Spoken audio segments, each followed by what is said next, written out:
est 7 heures du matin. Je me réveille en douceur au bord du Rhône, au village des oiseaux, à Meaux, en Haute-Savoie. Quel bonheur de commencer ma journée avec le chant agréable des oiseaux, qui eux aussi d'ailleurs commencent leur journée. J'ai l'impression de vivre une expérience privilégiée, qui m'invite à me reconnecter à l'essentiel, c'est-à-dire prendre le temps, prendre mon temps. Ce concept a été développé en coopération avec Vacances-Éole, les élus de la commune de Meaux et la LPO locale. Ce qui est intéressant dans ce projet, c'est de comprendre comment ces trois acteurs, avec des besoins, des attentes différents, ont pu travailler ensemble pour développer ce concept incroyable et innovant en lien avec la nature. Leur intention est sincère et motivée par l'envie d'éveiller non seulement les consciences, mais aussi de stimuler l'envie d'agir pour un tourisme positif.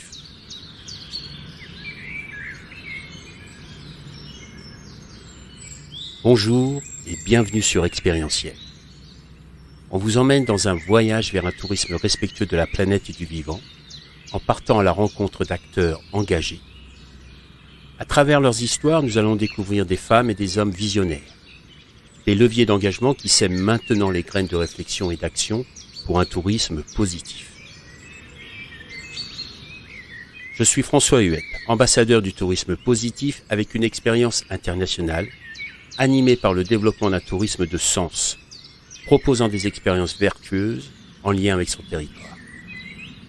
J'accompagne les acteurs du tourisme, mais pas seulement, dans l'évolution de leur activité vers un tourisme positif.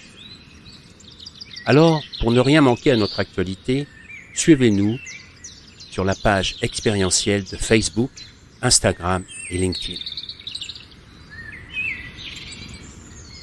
Sans plus attendre, je vous invite à faire une pause dans un lieu confortable et calme, au contact de la nature, et voir, pourquoi pas, des oiseaux, pour prendre le temps de découvrir le village des oiseaux, et ceux qui lui ont donné vie pour un tourisme positif. Bonne écoute.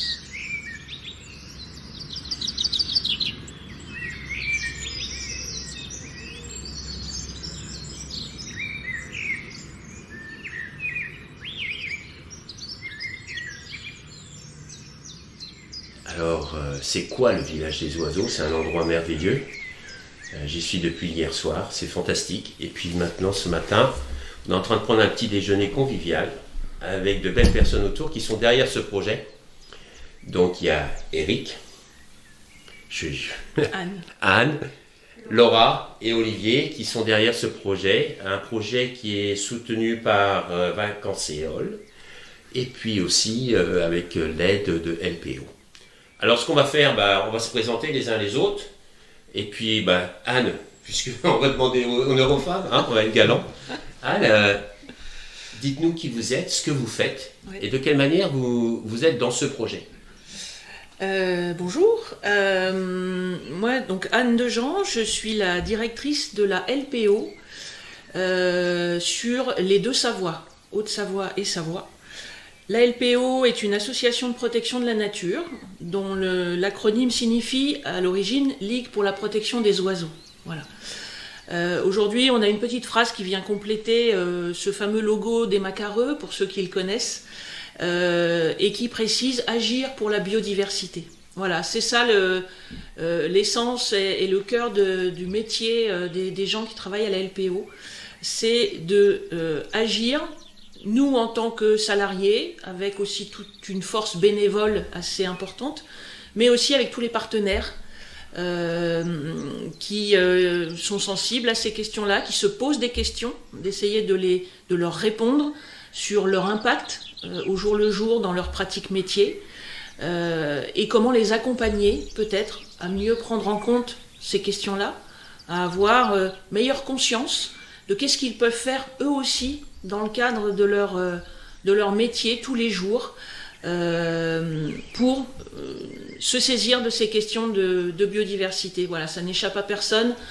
Le déclin de la faune, de la flore indigène, sauvage, sur l'ensemble de la planète, toutes les menaces qui pèsent sur la biodiversité.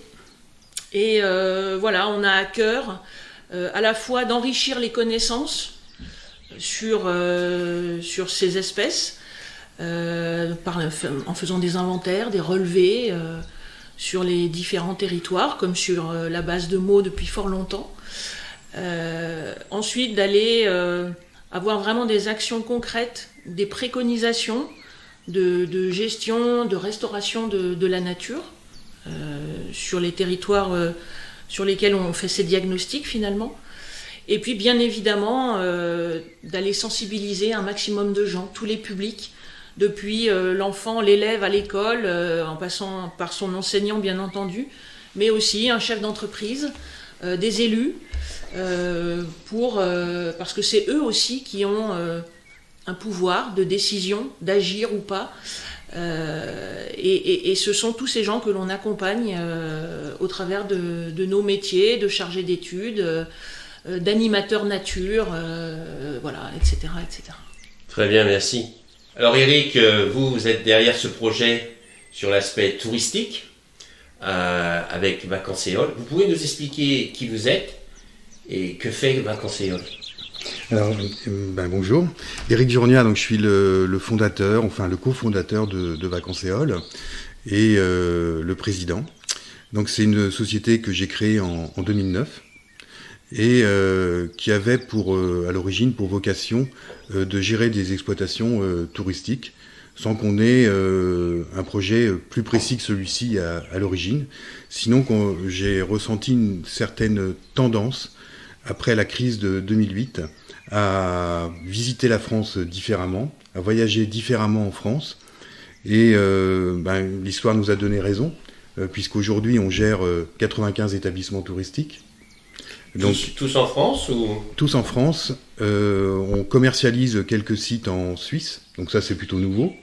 On espère nous implanter davantage aussi en Suisse ou dans d'autres pays. Mais pour l'instant, ça se situe en France.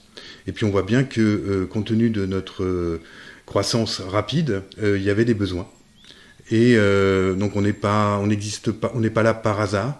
C'est qu'on a répondu à des attentes de propriétaires en recherche de solutions innovantes.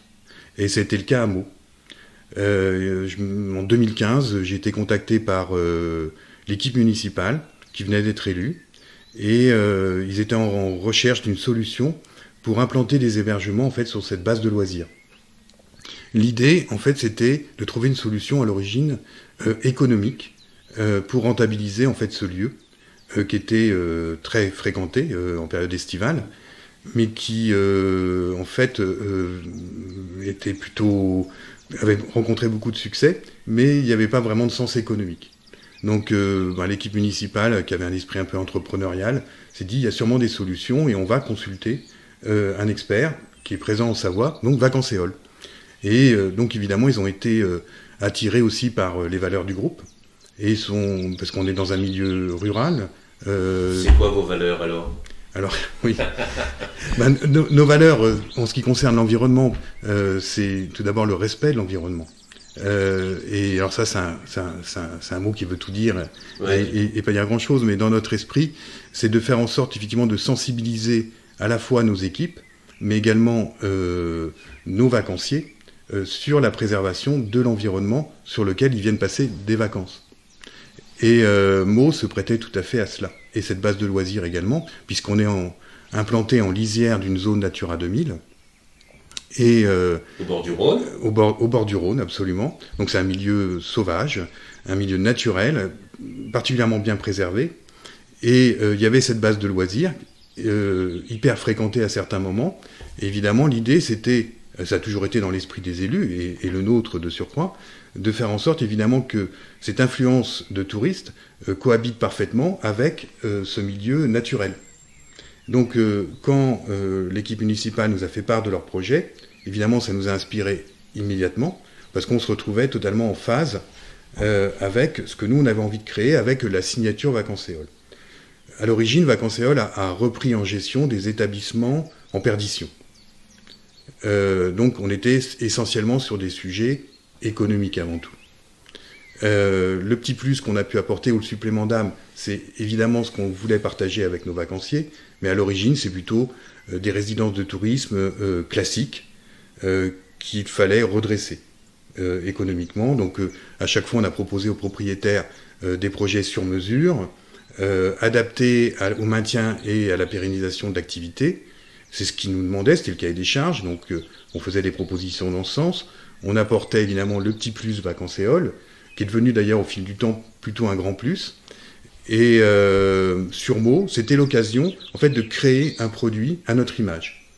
Et comme ça correspondait à l'attente des élus, ça a matché très rapidement.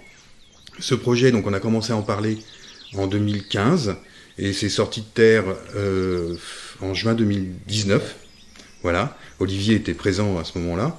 Il y a eu une belle inauguration avec beaucoup d'élus, qui un an plus tôt d'ailleurs étaient plutôt sceptiques. C'est souvent comme ça. Hein. Et puis en fait, assez vite, on s'est rapproché aussi des associations locales et notamment la LPO. Pourquoi ? Parce qu'on voulait surtout pas créer un projet qui n'irait pas dans le sens qui avait déjà été voulu par les différentes associations présentes sur le secteur.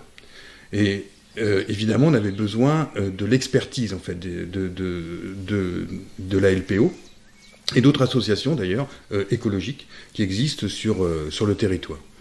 Donc ça s'est fait de cette manière-là. Il y a eu des validations.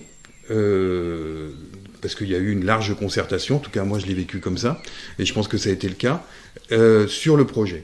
Le projet, en fait, à l'origine, c'était de dire, on va construire des hébergements à vocation touristique, juste à la frontière, effectivement, d'une zone Natura 2000, de manière à ne pas déranger la faune dans son milieu naturel, et évidemment d'avoir un projet extrêmement respectueux de ce qui existait déjà.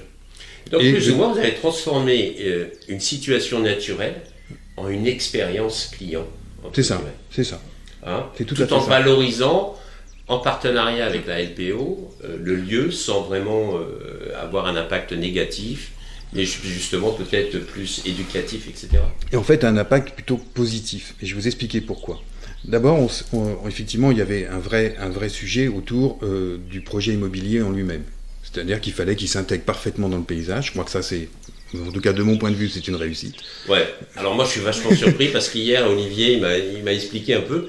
Je ne savais pas si l'hôtel, le terrain, l'ensemble du parc, c'était l'hôtel, ou l'hôtel était intégré dans le parc, et donc sa clientèle, est-ce que c'était la clientèle hôtel, une clientèle qui venait de l'extérieur, etc. Et vraiment l'intégration de l'hôtel, ensuite la qualité des bâtiments aussi, c'est fantastique. Ouais. Donc là, encore une fois, on doit ça aux élus, parce qu'ils ont été extrêmement inspirés. En fait, on a vraiment beaucoup partagé, et c'est eux qui ont lancé l'appel d'offres sur le projet architectural, et le choix qu'ils ont fait, effectivement, c'est le meilleur qu'ils puissent faire. Donc ils ont choisi le bon architecte, le bon cabinet, et ça a été mené tel que nous, on l'avait imaginé, et je crois qu'on pouvait difficilement espérer mieux. Dans notre esprit, ce qu'il fallait, c'était que les vacanciers, une fois dans leur appartement, qui se veulent des observatoires, puissent observer les oiseaux dans leur milieu naturel. C'était ça l'idée. Alors pourquoi je dis que c'est finalement apporter un plus ? Parce que finalement c'est un vrai moyen pour sensibiliser les vacanciers sur la protection du milieu naturel. Ils sont là, ils sont en immersion et ils sont disponibles. Et la plupart du temps, ils viennent en famille. Donc c'est aussi un moment privilégié pour pouvoir découvrir en fait finalement un milieu naturel, être sensibilisé sur la nécessité de le préserver et d'avoir finalement les bons gestes et les bonnes attitudes. Quand ils arrivent chez nous, ils ont la liste des éco-gestes que l'on préconise. Ils sont sensibilisés sur le milieu naturel. Nos équipes sont sensibilisées sur ce sujet et partagent ça avec les vacanciers. Ensuite, on s'entoure aussi des compétences de la LPO, parce que c'est le meilleur moment pour que nos vacanciers puissent, pendant leurs vacances, puissent bénéficier d'une sensibilisation par des experts sur la protection du milieu, mais aussi sa découverte. C'est d'abord la découverte et ensuite la préservation. Comprendre l'importance de la biodiversité, de la préservation de la biodiversité, parce que s'il n'y a plus de biodiversité, il n'y a plus les oiseaux, parce qu'ils ne peuvent plus nicher, parce qu'ils ne peuvent plus se nourrir convenablement, etc. etc. Donc voilà aussi notre objectif, c'est que ceux qui viennent ici en vacances puissent partir en étant sensibilisés en ayant une meilleure connaissance du milieu naturel, et qu'ils aient envie ensuite d'adopter les bons gestes une fois qu'ils reviennent chez eux. Très bien. Alors Olivier, toi tu diriges le village des oiseaux, et donc tu es en contact direct avec tes clients. Déjà toi, en tant que dirigeant, comment tu vis ça, cette expérience de pouvoir contribuer à un projet quand même qui est assez unique, atypique, okay. Et puis ensuite, quels sont les retours des clients, comment tu les trouves? Alors, c'est vrai que de l'accueil du client jusqu'à son départ, il est dans un environnement où il y a beaucoup de choses à voir, découvrir. Et voilà, donc le but c'est qu'ils repartent avec quelque chose de nouveau, comme disait Eric. Donc on met aussi tout en lumière, d'abord avec la liste des éco-gestes. Donc là sur notre base, pour les oiseaux, on a un parcours ornithologique, donc qui est fléché avec des indications. Donc ça, je pense que 80% des visiteurs le font. Ouais. Voilà. C'est un must. Voilà, c'est la petite balade du soir, du matin. Et bien sûr, on ne peut pas rester insensible à tout ce qu'on peut voir, quoi. Cette année, on a eu des merveilleuses nichées de cygnes et tout ça. Les enfants sont revenus avec des superbes images. Et donc, c'est pareil aussi. Donc l'été, pour nos vacanciers, on a des animations en lien avec la LPO toutes les semaines. Cette année, on a innové. On a fait des animations nocturnes où justement ils ont pu découvrir une toute autre perspective de la faune. Et je crois que ça a bien plu. Cette année, on a eu des retours. C'est quoi, intéressant d'avoir ces retours-là aussi, parce que quand on est dans l'instant, des fois on n'a pas les images d'après, justement, ou les retours. Mais c'est vrai que les groupes ont été plus nombreux le soir que le matin. Donc, quand on est en vacances, c'est peut-être plus facile de se coucher tard que de se lever tôt. Ça dépend. Et voilà, donc oui, c'est vrai que ça, on a eu aussi l'année passée, on a fabriqué des nichoirs avec le club enfant, où les enfants sont repartis à l'œil, qui étaient émerveillés. Donc t'as pas vraiment un job de directeur traditionnel, quoi, où les clients viennent, tu leur donnes une clé, ils vont dans la chambre, bonjour, bon séjour, etc. Non, il y a le petit plus nature et environnement qu'on leur fait. Et ce petit plus, ça fait quoi sur toi, sur ton état d'esprit, sur ton moi, travail? Personnellement, je le vis, je le suis, je le vis. Donc... Mais tu le vis, est-ce que ça te donne la banane? Bah oui, bien sûr, c'est sûr. De voir les gens aussi, qu'on a aussi, on a un compost, on a plein de choses aussi qui vont dans ce sens, et les gens, quand on leur dit il y a ça, ah super. C'est vrai qu'on voit qu'il n'y a pas ça partout, et que les gens, quand ils viennent ici, qu'on leur dise qu'il y a ça, il y a ça, il y a ça, ils sont émerveillés, ça va dans notre démarche. Et comment tu arrives à passer cet ADN justement, parce que tu m'as dit que tu avais pas mal de saisonniers, parce que... Oui, et comment eux, ils arrivent à comprendre l'ADN justement de Vacances-Éole et à le faire vivre au quotidien? Je pense qu'ils choisissent pas le site aussi par hasard. C'est vrai qu'on a eu la première année des gens qui croyaient que c'était le Club Med, mais non, malheureusement, ils ont été déçus, il n'y avait pas les animations qui désiraient. Ils sont même partis 2 jours avant, mais voilà. Donc je pense que déjà au départ... C'était des oiseaux rares, ceux-là. Et depuis, on voit disparition. On va parler un trop bien, peut-être. Ah bon? Mais voilà, donc je pense qu'on ne vient pas au village des oiseaux par hasard, à moins de... On vient vraiment avec une intention. Avec une intention, rechercher le calme, la nature, et voilà. Une petite anecdote aussi, j'ai des gens, justement, la première année, une dame qui est venue pour 3 semaines, elle m'a dit elle s'est ressourcée comme jamais de sa vie. Et tu me disais, je t'avais posé la question, est-ce que la saison a été bonne? Tu m'as dit oui, mais elle n'est pas terminée. Elle n'est pas finie. Elle n'est pas finie. Vous êtes ouvert à l'année. Voilà. Oui. Et ça, c'est pas du tout un enjeu, alors qu'on entend... Bon, moi j'habite dans le Var, donc la saison, ça commence mai, juin, juillet, août, septembre, et puis à tout ça, on ferme tout, quoi. Là, non. On est au milieu, en pleine montagne, en Savoie, et ça marche à l'année. On est ouvert à l'année. C'est génial. Oui, on est les premiers d'ailleurs à avoir été surpris par ce succès. Parce qu'évidemment, on imaginait que ce produit allait plaire, mais à ce point, pas vraiment. En fait, on est sollicité toute l'année. On ne pensait pas forcément ouvrir non plus toute l'année, Et aujourd'hui, on est quasi complet tout le temps. C'est génial, c'est génial. Alors Anne, avec la LPO, vous travaillez sur pas mal de projets, sur la préservation des oiseaux. Un projet comme celui-ci, il y en a qu'un? Ou vous êtes habitué à avoir beaucoup plus de projets touristiques qui justement s'engagent dans cette préservation de la faune et la flore? Comme celui-ci, forcément c'est assez unique, par le lieu déjà. Nous, ça fait très longtemps qu'on intervient sur ce site-là. Eric le disait, c'est une zone Natura 2000. Ça fait longtemps qu'on travaille aussi avec les élus et je tiens de la même manière à saluer aussi leur engagement parce que la démarche initiale qui a fait venir la LPO ici, en accompagnement des élus, c'est la mise en refuge LPO du site. Voilà, un refuge LPO, ça porte bien son nom, hein, c'est une zone de tranquillité pour la faune sauvage qui passe par ici. On est au bord du Rhône. En plus d'en parler en ce moment, en plein mois de septembre, on est sur un couloir de migration ici. Donc toute l'année, le site accueille, alors, en période de nidification, donc de avril à juin, juillet, les oiseaux viennent ici pour se reproduire dans tout un tas de milieux différents, parce que vous l'avez vu en faisant votre petite balade d'hier, hein, il y a des boisements, il y a des pelouses sèches, il y a évidemment des zones humides, il y a le Rhône, voilà. Donc en diversité d'habitats, ça facilite une diversité d'espèces qui est remarquable. Voilà. Donc il convenait effectivement d'aller un petit peu plus loin, et ça les élus l'ont compris très vite, pour à la fois préserver ce petit écrin de nature et aussi le mettre en valeur. Et la mise en valeur, elle est aussi intervenue avec l'arrivée de Vacances-Éole.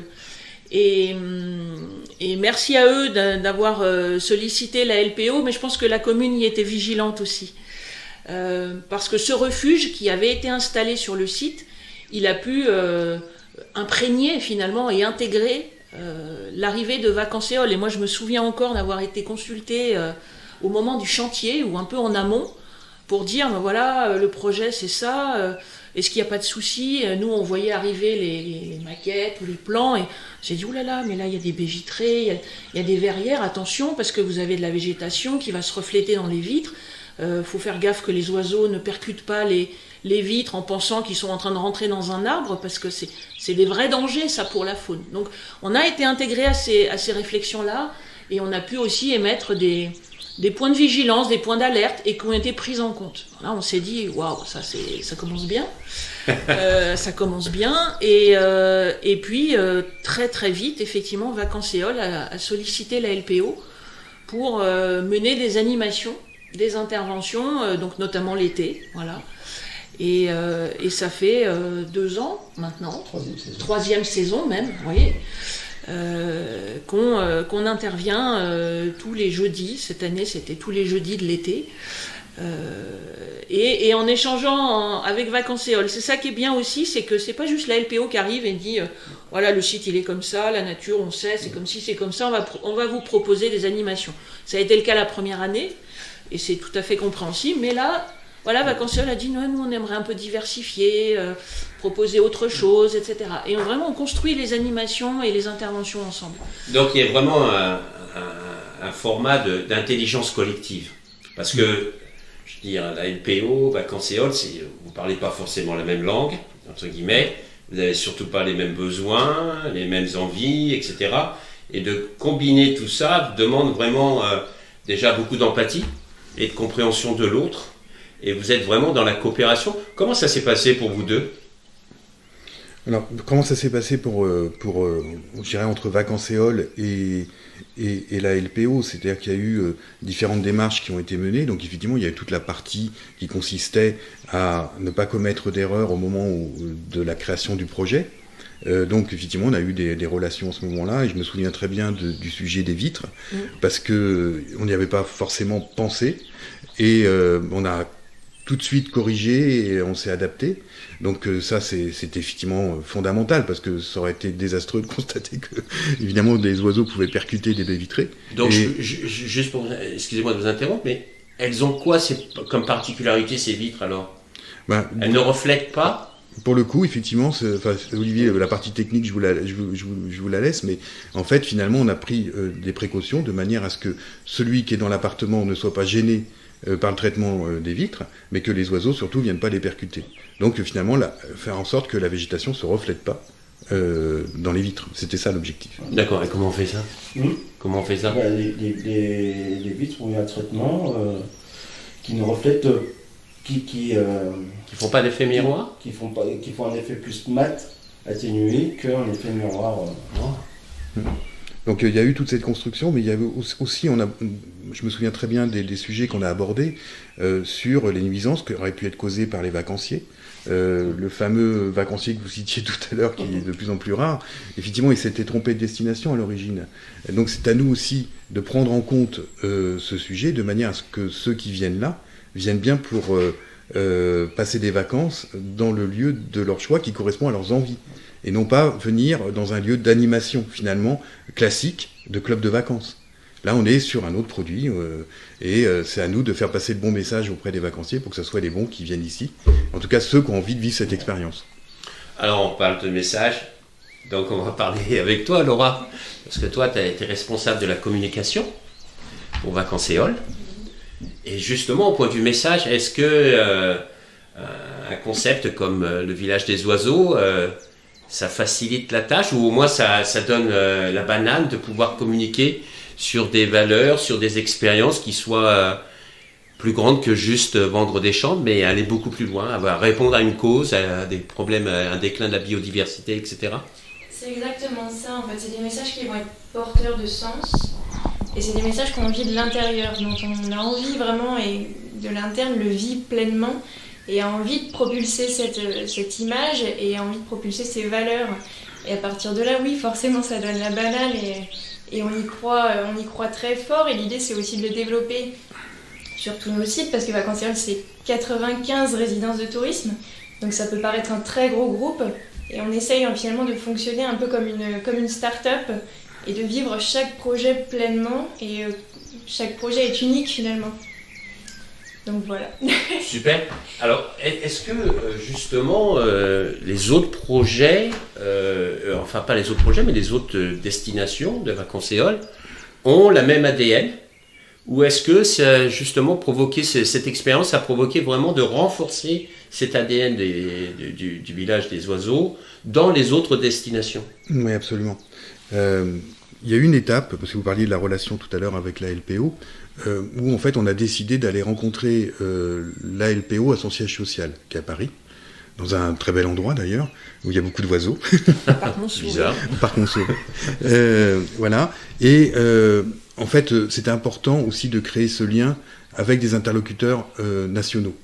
Et on a pris le temps, on a échangé avec eux, et on leur a demandé l'autorisation de pouvoir implanter en fait des refuges LPO ailleurs dans d'autres sites.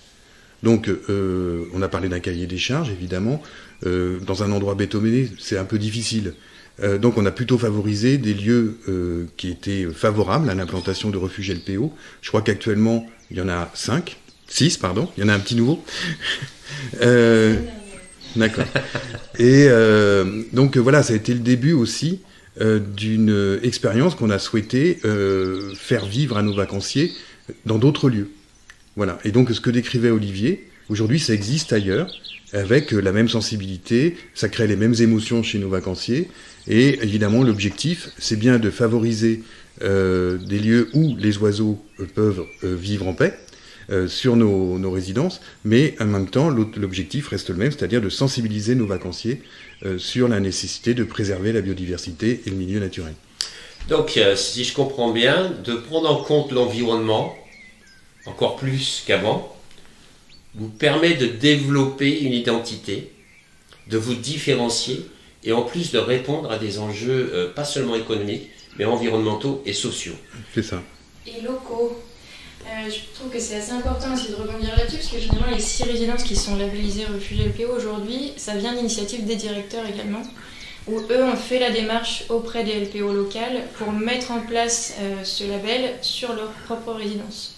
Donc c'est des résidences qui sont très hétérogènes et qui ont réussi à adapter finalement le lieu à la LPO et à tout cet environnement, toute cette biodiversité qui entoure la résidence. Et donc là, on est en train de réfléchir finalement à quelque chose de plus général pour intégrer un mécénat national auprès de la LPO. Mais vraiment, c'est quelque chose que je pense qu'on peut relever, c'est que ça a vraiment été une démarche de l'interne, de chaque directeur qui a aussi mis en place cette initiative au sein de leur résidence. Mais sur la base du volontariat. Ouais. Alors, sur la base du volontariat, ça veut dire que c'est pas le boss qui décide.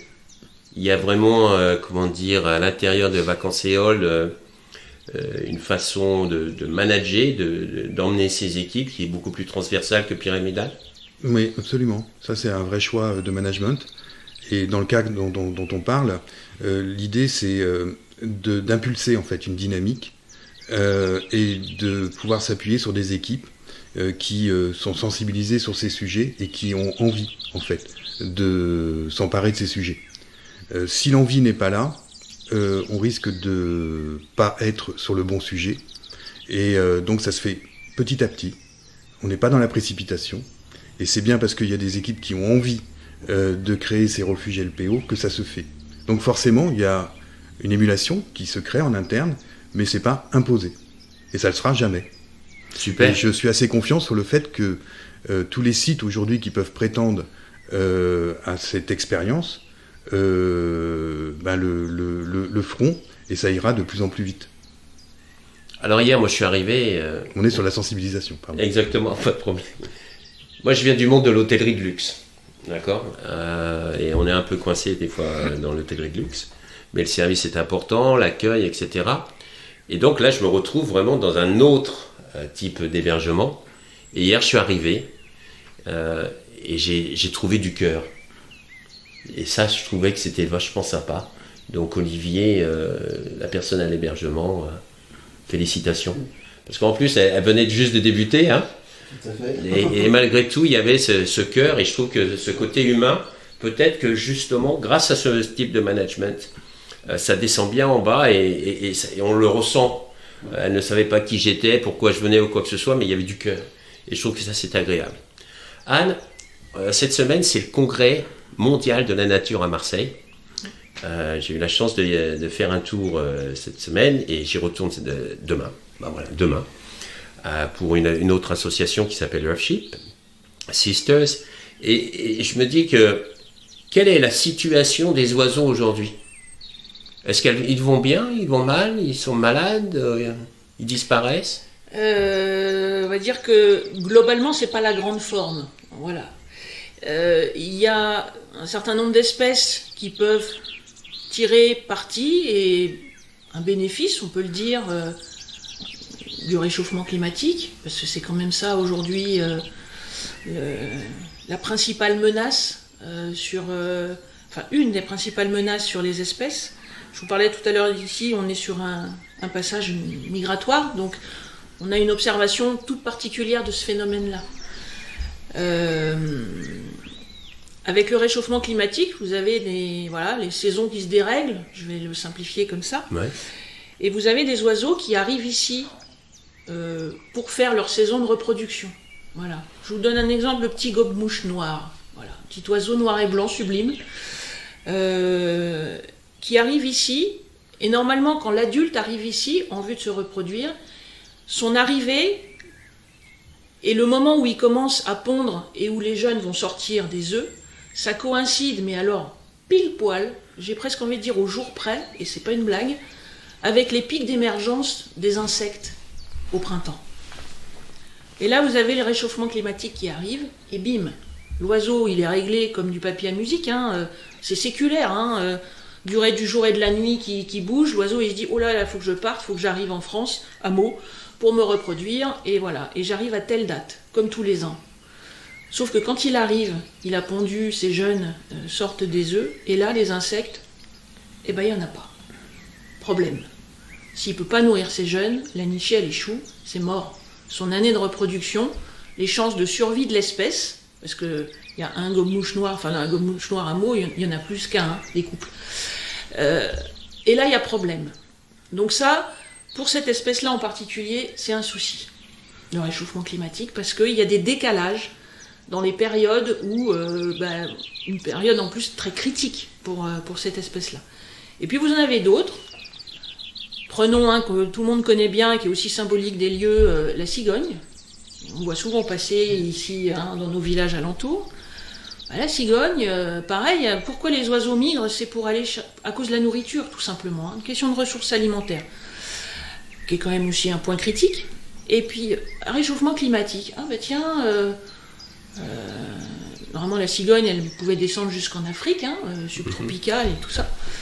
Et puis là, on commence à avoir des conditions hivernales, même jusqu'ici en Haute-Savoie, et puis bien sûr plus au sud de la France, en Espagne. Et là, on n'a peut-être pas besoin d'aller traverser la Méditerranée pour aller trouver la ressource alimentaire nécessaire, etc.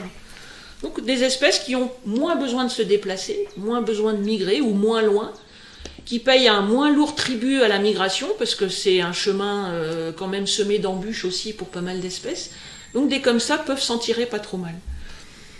Et puis, on va dire, dans l'ensemble de leur cycle de vie, vous avez des oiseaux qui sont plus attachés à des milieux que d'autres. Donc il y en a, ils vont aller plutôt s'installer dans les milieux agricoles. C'est là qu'ils vont trouver la ressource nécessaire, c'est là qu'ils vont trouver normalement leur lieu de nidification.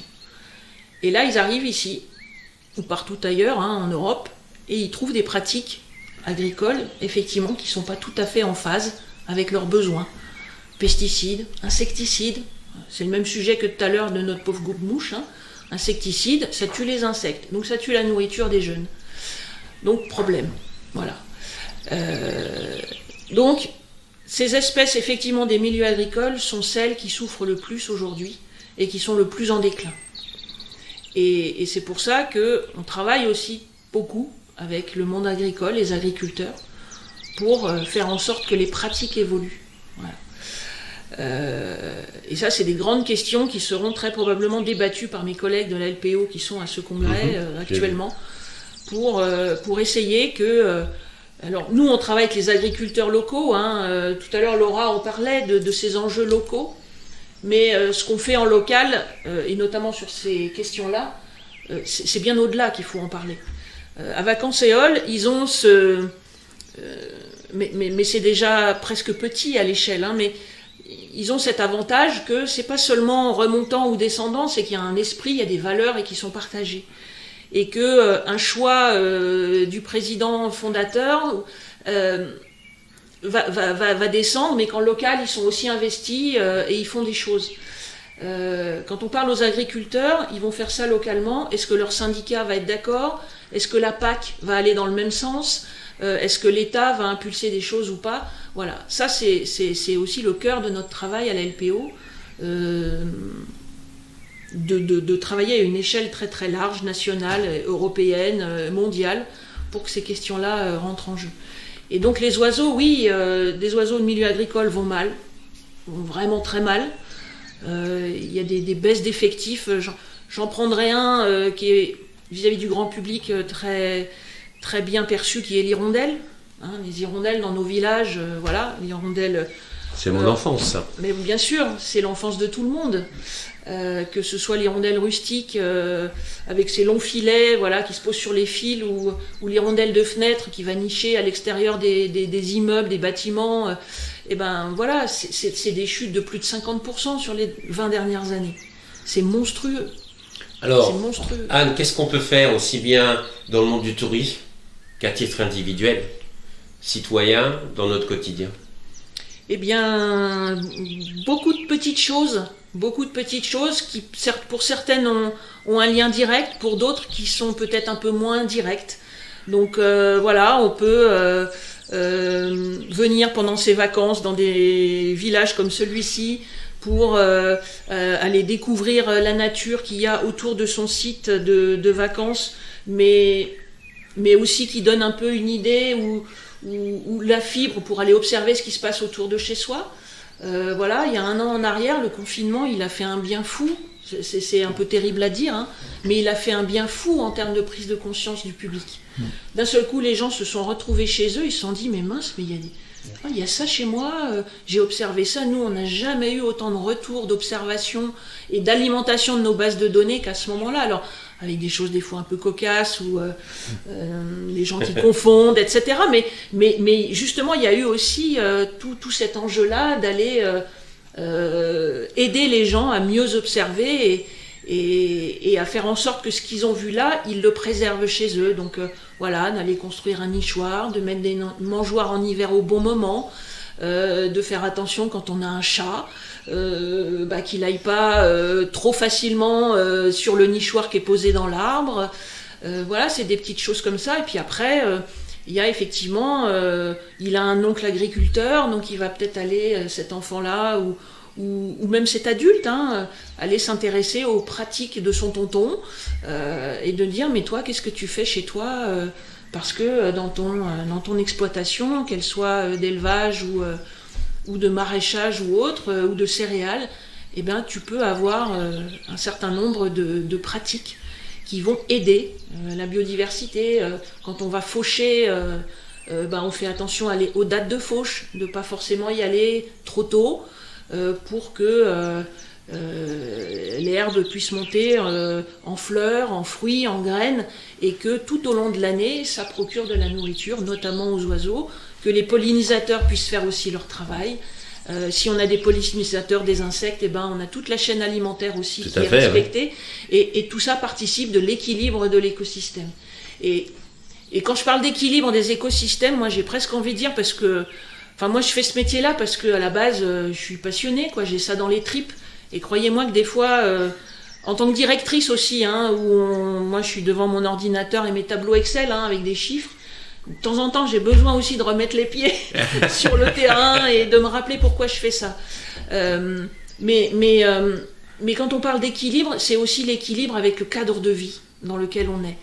Moi, je suis persuadée, au même titre que les gens ils choisissent pourquoi ils viennent ici, dans ce village des oiseaux, en vacances, et bien de plus en plus, et les tristes conditions sanitaires de ces derniers mois l'ont prouvé aussi, les gens commencent à choisir là où ils vont habiter et pourquoi ils habitent là, et qu'est-ce qu'ils viennent chercher. Et ça, aujourd'hui, c'est aussi un élan qui est précieux pour nos structures, et qui fait qu'on travaille de plus en plus avec des structures de tourisme, avec des urbanistes, avec des aménageurs, qui commencent, parce qu'il y a aussi une réglementation, soyons clairs, qui les oblige qui va augmenter. Mais aussi, moi j'ai rencontré des gens qui travaillent dans ces milieux-là, et comme ça a été dit tout à l'heure, qui ont besoin de donner du sens. Et qui se disent, ouais, moi je suis un aménageur, je bétonne les villes et je vis pas ça très très bien. Et ils viennent nous voir pour se dire, qu'est-ce qu'on peut faire, nous, à notre niveau, pour donner du sens à ce qu'on fait, et puis quelque part servir la cause. Et nous, ça nous ouvre aussi un champ, c'est-à-dire que on a eu aussi nos œillères, les sportifs de pleine nature, ils dérangent la nature. Voilà. Les aménageurs, ils goudronnent tout, ils imperméabilisent, c'est des empêcheurs de biodiversité de s'installer. Et aujourd'hui, on sort nous aussi de notre zone de confort. J'aime bien cette expression parce que on arrête de parler qu'aux gens qui nous écoutent finalement et qui sont déjà sensibilisés à la cause, et on va vraiment essayer de comprendre ce qu'est une pratique métier, ce qu'est une pratique de loisirs sportive, et qu'est-ce que nous on va devoir travailler aussi chez nous de la façon de porter les messages. Moi j'ai discuté avec des parapentistes qu'à un moment donné nos associations croyaient des gens qui se foutaient de la nature quand bien même ils étaient en plein dedans. Ouais, nous on vole avec les aigles ils sont contents, etc. Non, les aigles ils sont pas forcément contents. Qu'est-ce que vous faites, vous, s'il y a quelqu'un qui arrive dans votre jardin pour aller voir ce qui se passe, et voilà, vous allez sortir de votre maison et vous allez lui demander, qu'est-ce que tu fous là? L'aigle, quand il vient voler avec le libériste, il fait la même chose. Il fait la même chose. C'est quoi ce mec là qui vient dans mon air, dans mon territoire, à proximité de mon nid, voilà. Il vient faire C'est marrant ça. ce que vous dites, parce que moi ça me rappelle une histoire. Quand j'étais aux Maldives, et je travaillais aux Maldives, j'ai été nager avec un copain, et il y avait 2 dauphins. Et on a été les voir, et on s'est fait attaquer par un dauphin. Et ben voilà. Et la raison principale, c'est exactement ça, quoi. Je veux Bien dire, sûr. il y a des Mais- moments où mais- je mais suis prêt à aujourd'hui- recevoir, et il y a des moments où je veux pas être dérangé. Et ben là, Aujourd'hui, il il y nous a disait, je veux pas être dérangé, tous quoi. ces échanges avec ces différents univers-là font qu'on se comprend tous un peu mieux. Chacun comprend mieux aussi quelle est sa place dans le milieu qu'on occupe, quel qu'il soit, et prend mieux conscience de tous les paramètres à prendre en compte. Et aujourd'hui, la relation avec beaucoup de parapentistes, c'est magistral, parce qu'ils se sont dit, mais nous, on n'avait pas conscience de ça.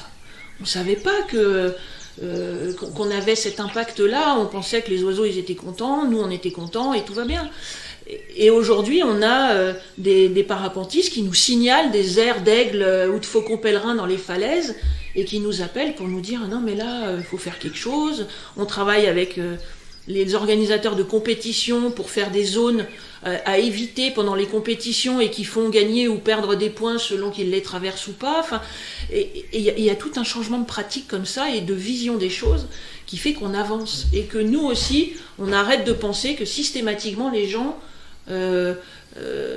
une entreprise ou un sportif, il se foutait de ça et qu'il dérangeait par principe. Ben nous aussi, on se dit, non, aujourd'hui, comment il faut qu'on parle à ces gens-là, quelle est leur pratique et quel support. Pareil pour les supports de communication. Si on fait un support de communication qui ne parle pas à la personne qu'on a en face, ça ne sert à rien. Et donc, on fait ce travail-là aussi, qui est un travail de fourmi, hein. Ouais. Parce qu'on ne parle pas à un parapentiste comme on parle à quelqu'un qui grimpe, comme on parle à une structure de tourisme. Donc voilà, on se nourrit aussi de ça. Et nous, on progresse, on avance aussi sur ces questions de savoir comment parler, comment véhiculer des messages, comment faire en sorte que les gens qui sont en demande aussi soient effectivement sensibilisés et se sentent suffisamment engagés dans quelque chose pour se dire mais moi aussi j'ai un rôle, moi aussi je peux faire quelque chose, parce que c'est ça qui est valorisant. C'est pas de s'entendre dire par la LPO ce que tu fais c'est pas bien, il faut le faire comme ça maintenant. C'est de se dire ah ouais j'ai compris et ce que je fais aujourd'hui ça a un vrai rôle en termes de conservation de la nature, de protection et ça me satisfait, ça me raconte une histoire. Voilà. Merci. Alors Eric, Anne a parlé de sens. Puis vous êtes un peu atypique quand même, hein. C'est-à-dire que là, vous êtes dans le village des oiseaux, et puis vous avez décidé de co-créer un fonds de dotation. Mmh. Alors ça, on peut se dire, ouais, bah, il y en a d'autres qui l'ont fait, etc. Mais vous, en plus, le côté atypique, c'est que vous le faites avec des concurrents. Mmh. Et c'est un schéma dans lequel on n'a pas été éduqué. Hein, c'est-à-dire qu'en général, on parle de concurrence, de compétition, et pas de coopération, de partage, surtout avec un concurrent, etc. Et moi, je voulais savoir, mais d'où vient l'idée et qu'est-ce qui vous a motivé à dire, ben voilà, non seulement on crée un fonds de dotation, mais en plus, on invite des concurrents pour aller encore plus loin. Alors, on a contribué à cette création, effectivement, de fonds de dotation. C'est une initiative, en fait, de Alpes Tourisme. Donc Alpes Tourisme, c'est le comité régional du tourisme qui a décidé, donc à l'initiative de Lionel Flasser, qui est le directeur général de ce comité, eh bien de créer une fondation de manière à ce que c'était l'idée de départ, et c'est toujours cette idée-là qui domine, de se dire mais il faut absolument qu'on trouve le moyen en s'aidant des opérateurs du tourisme, donc en les associant à ce projet, de favoriser les territoires et de les mettre en valeur. Et de mettre en valeur effectivement tout ce qui fait la richesse des territoires. Et ça va effectivement jusqu'à la préservation de ces territoires. Donc d'être sur finalement un état d'esprit totalement différent par rapport à ce qu'on a connu comme développement touristique, par exemple avec l'émergence du tourisme de masse dans les années 60-70, le plan Racine sur le Languedoc-Roussillon par exemple, on a bétonné toute la côte et on a fait en sorte d'accueillir dans des milieux qui à l'origine étaient naturels, finalement des millions de touristes avec une seule vision économique. Là, ils ont pris le contre-pied. Ils se sont dit, maintenant, effectivement, il y a nécessité de donner du sens aux vacances. C'est pas simplement un moment de répit, c'est aussi un moment de découverte, de rencontre. C'est un moment de sensibilisation où on va favoriser finalement l'émotion. L'émotion, c'est-à-dire on est dans un territoire, on le découvre et on ressent effectivement des émotions qui sont différentes de ce qu'on pouvait ressentir quand on partait en vacances au mois d'août avec le fixe au toit et la caravane derrière ou la remorque.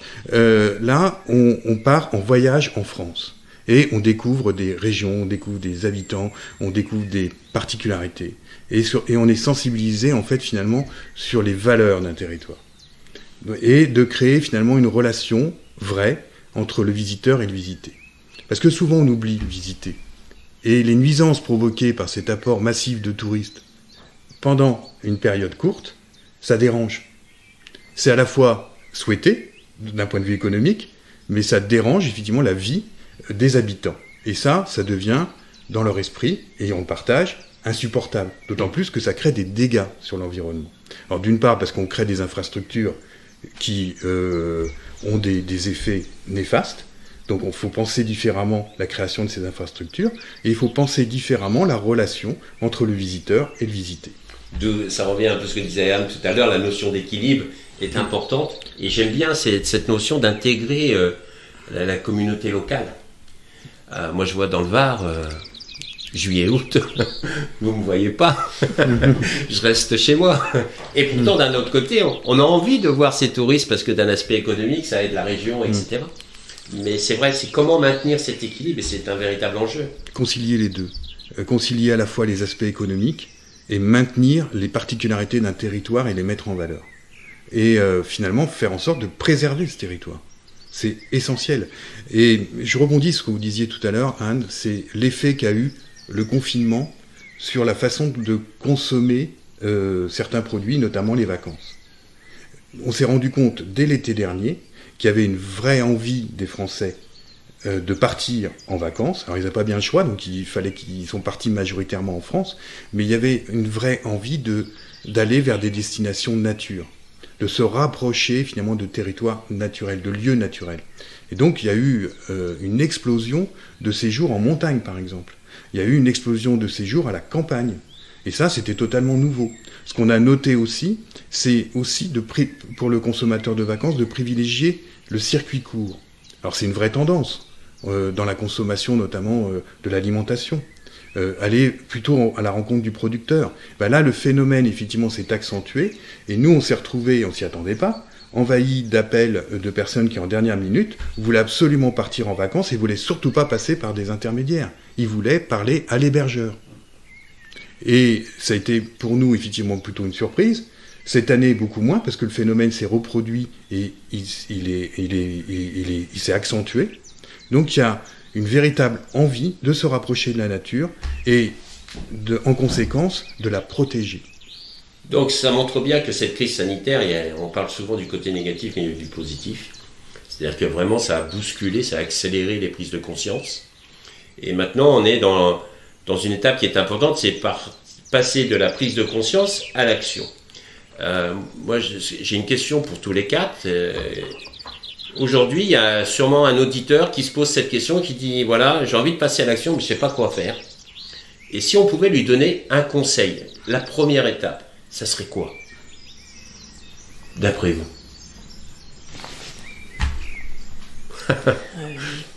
Nous restons sans voix.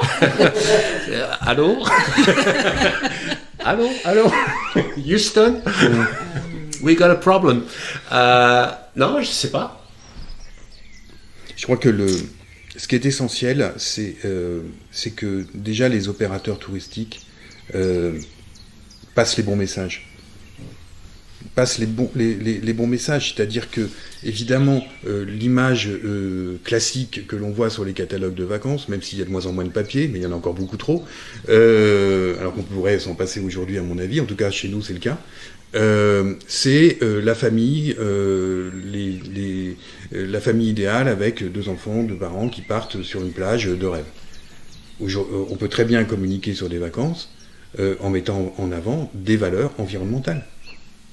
Et ça, c'est une vraie volonté qu'on doit avoir, parce qu'on ne peut pas imaginer simplement, rester dans cette image qui consiste simplement à faire rêver en mettant une plage, du soleil et un palmier.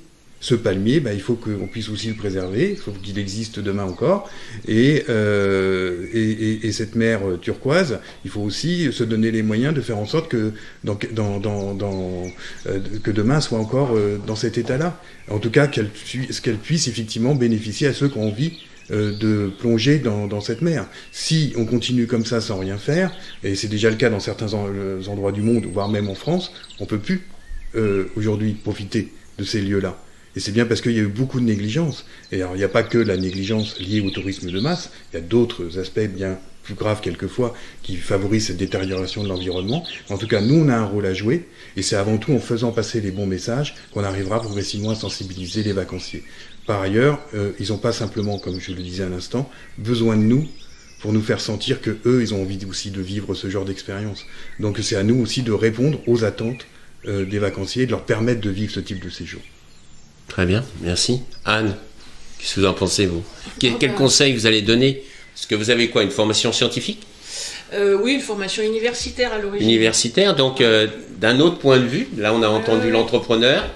Maintenant, un aspect universitaire. Oui, alors, je pourrais avoir deux points de vue. Alors l'un, peut-être un peu plus scientifique. Donc effectivement, envie de dire aux gens, soyez à l'écoute des témoignages, des informations qui sont apportées par les scientifiques sur cette urgence. C'est-à-dire, si le message aujourd'hui il prend une telle ampleur, il doit bien y avoir une raison.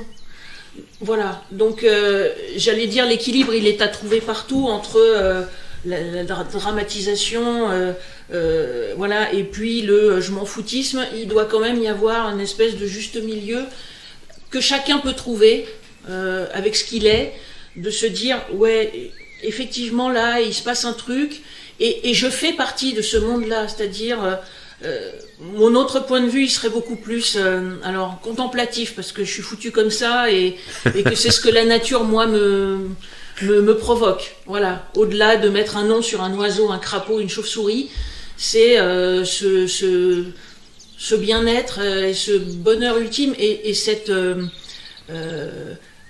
ce remerciement quotidien que je peux faire à la nature pour ce qu'elle m'apporte d'émotions à l'intérieur. Voilà.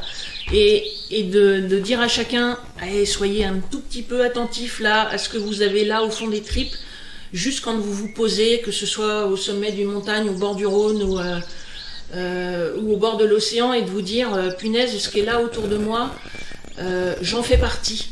Et je suis quand même, tout homme que je suis, appartenant à l'humanité, j'ai un sacré impact et un sacré rôle à jouer dans ce monde-là, au même titre que la moule accrochée à son rocher ou que le fou de bassan qui me passe au-dessus de la tête si je suis à la pointe du raz, quoi. Voilà. C'est ça. Ouais. Merci. Je me permets de rebondir sur ce que vous dites, et ça me rappelle une expérience que l'on vient de vivre en fait sur un site que l'on gère au Gros du Roi. Et en fait, on a quelquefois un problème de cohabitation entre les vacanciers et les oiseaux sur le Gros du Roi, et c'est un lieu qui est plutôt bétonné, à l'endroit où se situe notre résidence. Il y a beaucoup d'oiseaux, et notamment des goélands, et il y a des hirondelles. C'est un peu magique, parce qu'en fait, on n'imagine pas qu'il puisse y avoir autant d'oiseaux à cet endroit-là, mais pourtant c'est une réalité. Et les goélands créent des nuisances, ils font du bruit, ils nichent, donc forcément ça crée aussi des nuisances, et les vacanciers, ça les insupporte. Donc on a beaucoup réfléchi à la question, on a essayé de trouver une solution pour favoriser la cohabitation. Et la solution, je crois qu'elle nous a été inspirée d'ailleurs par la LPO, c'est le directeur qui les a contactés, créer des nichoirs pour les goélands. Voilà, pour plus qu'ils soient sur les balcons, et que ça crée effectivement une nuisance. Donc sur le site, on a créé des nichoirs, et on a fait en sorte qu'ils ne puissent plus accéder aux lieux qui gênaient les vacanciers. Donc les goélands sont toujours là, ils gênent plus les vacanciers. Et en ce qui concerne les hirondelles, il fallait que, comme elles sont nombreuses à nicher sur le lieu, il fallait là, au contraire, qu'on sensibilise nos vacanciers, notamment les enfants, pour pas qu'ils aillent les déranger. Et donc ça a été le cas. Donc c'est-à-dire que ça fait partie maintenant de la connaissance de nos équipes qui passent les bons messages auprès des vacanciers. Et cette année, j'y suis allé et j'ai pu constater que d'une part, ça se passait bien, la cohabitation, et que on n'avait plus de remarques de la part des vacanciers. Parce que, effectivement, cette insatisfaction nous posait problème, parce qu'il est hors de question, évidemment, de répondre par l'élimination de la présence des oiseaux. Il fallait qu'on trouve une autre solution. C'est ce qu'on a fait. Donc c'est aussi un moyen de faire en sorte, finalement, de maintenir la présence des oiseaux dans un lieu et de faire en sorte que la cohabitation se passe bien avec nos vacanciers. Là, vous voyez l'effet démultiplié, c'est-à-dire que le nombre de gens qui se retrouvent sensibilisés là d'un coup. Voilà. Et quand on intervient quelque part comme ça et dans un lieu comme celui-ci, ou comme ça a été le cas là-bas, vous avez les collaborateurs de l'entreprise qui sont sensibilisés, qui eux-mêmes vont aller porter les messages. Vous avez les gens qui arrivent, qui se retrouvent devant des situations et disent « Ah ouais, ok, c'est comme ça qu'on peut gérer, ok, super ». Et là, je dis, on a gagné, ou en tout cas on a fait un grand pas. Voilà. C'est pour ça que la LPO s'associe à des partenaires comme Vacances-Éole, et je pense l'inverse aussi. Pour nous, cette démultiplication des messages qui sont délivrés, et qui sont délivrés de la bonne manière, en plus au cas par cas, dans des situations bien particulières sur lesquelles on travaille ensemble, ça c'est super. Très bien. Toi, Olivier, qui est sur le terrain, Oui. il y a des dirigeants d'hôtels qui aimeraient bien, mais qui ne savent pas forcément faire, ou quoi que ce soit. Qu'est-ce que tu pourrais leur donner comme conseil ? Le premier, c'est l'écoute des clients et des messages qui peuvent en ressortir, concrétiser des actions.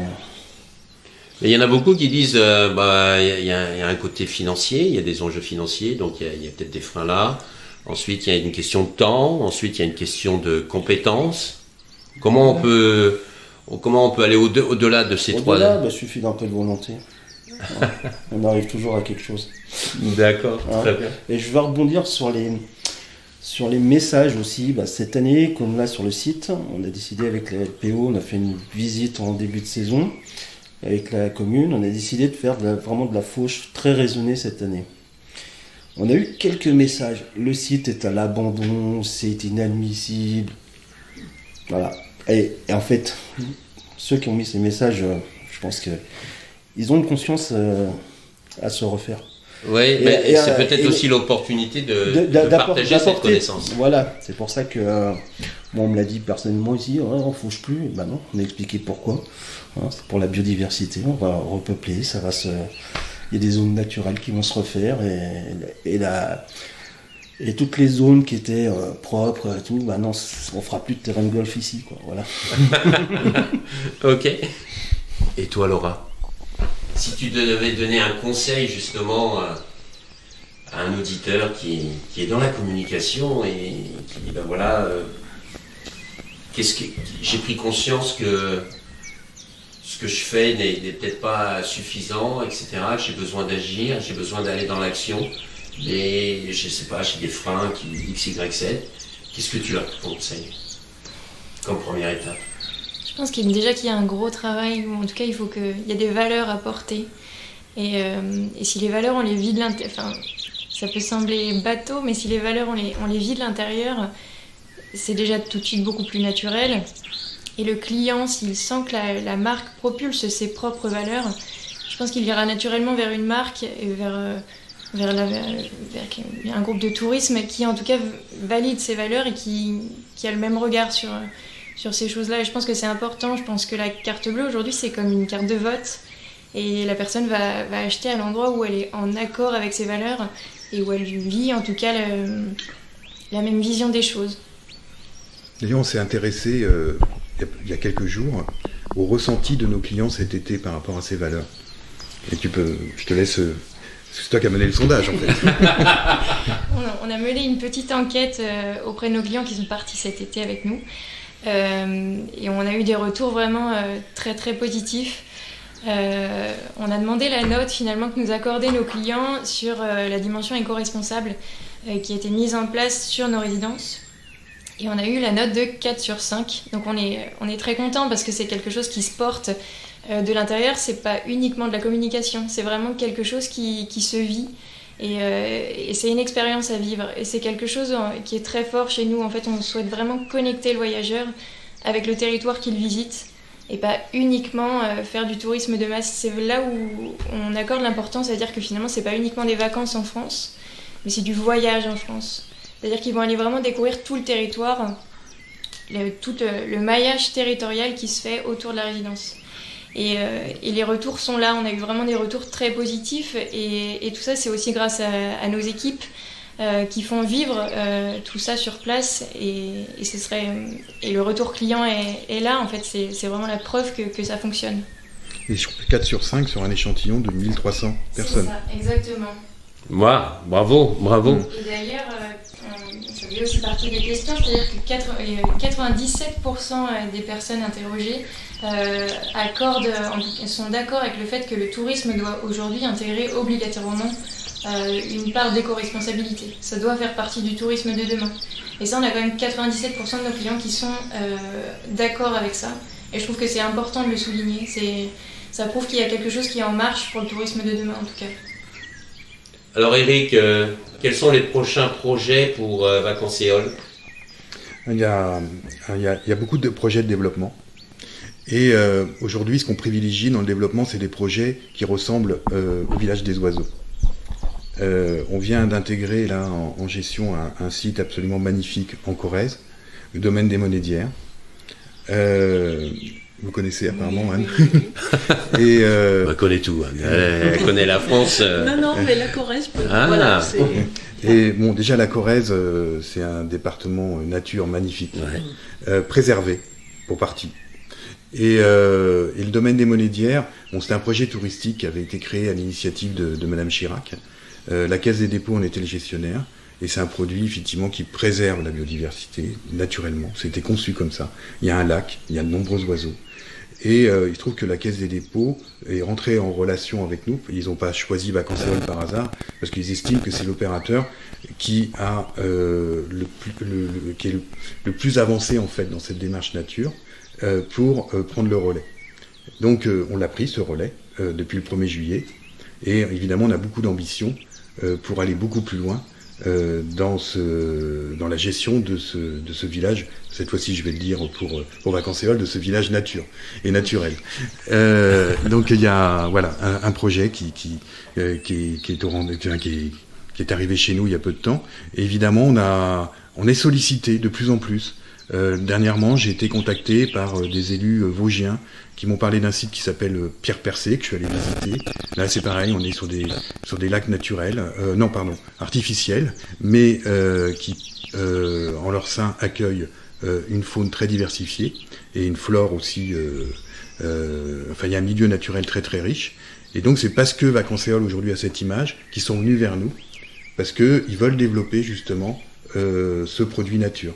Ils ont déjà fait beaucoup, mais ils veulent aujourd'hui s'associer à un expert pour aller encore plus loin.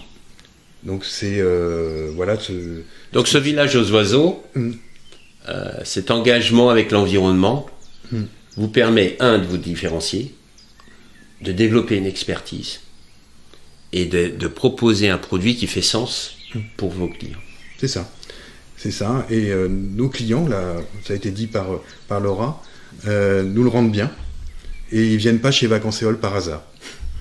C'est parce qu'effectivement, ils ont envie de vivre cette expérience. Et ce retour qu'on a eu de leur part, effectivement, nous donne envie d'aller encore plus loin. Parce que effectivement, on a vraiment envie de participer activement à cette préservation, effectivement, de la biodiversité. Et partout où on sera présent, on aura cette démarche. Merci. Moi, je vais terminer cette interview parce qu'on entend toujours parler de l'homme et le vivant, l'homme et la nature. Mais l'homme fait partie du vivant. Et dernièrement, je suis tombé sur un texte qui m'a beaucoup touché. La personne qui l'a écrit s'appelle Aubrey Marcus et qui dit la chose suivante. Vous êtes composé de 84 minéraux, 23 éléments et 8 gallons d'eau répartis sur 38 billions de cellules. Vous avez été construit à partir de rien par les pièces détachées de la Terre que vous avez consommées selon un ensemble d'instructions cachées dans une double hélice et suffisamment petite pour être transportées par un sperme.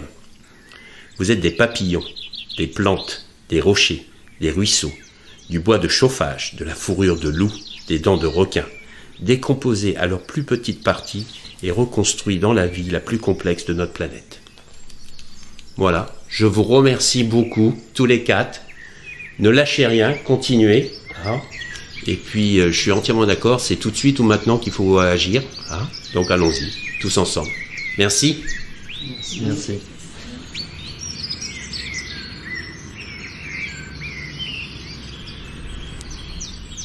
Voilà, c'est la fin de notre voyage du jour. J'espère que vous avez vraiment passé un agréable moment en notre compagnie et que nous avons pu semer des graines d'inspiration et d'action. Surtout n'oubliez pas, le tourisme de demain, c'est maintenant qu'on le construit et ensemble. C'est un tourisme qui est guidé par le sens, l'expérience et en lien avec nos territoires pour assurer la pérennité de nos métiers et de nos activités. C'est essentiel. Si vous avez vraiment aimé ce podcast, favorisez sa diffusion, en lui donnant 5 belles étoiles sur Apple ou la plateforme podcast préférée que vous utilisez. Et puis, surtout, et ça c'est le plus important, n'hésitez pas à partager dans votre réseau. Essaimer la connaissance, essaimer le partage d'expérience. C'est essentiel pour chacun d'entre nous d'avoir accès à cette information. Et puis, si vous voulez continuer l'aventure avec nous, le voyage avec nous, eh bien, je vous invite à vous abonner pour suivre tous les épisodes gratuitement et être informé dès qu'ils sont publiés. Voilà. Je vous remercie et à très bientôt. Au revoir.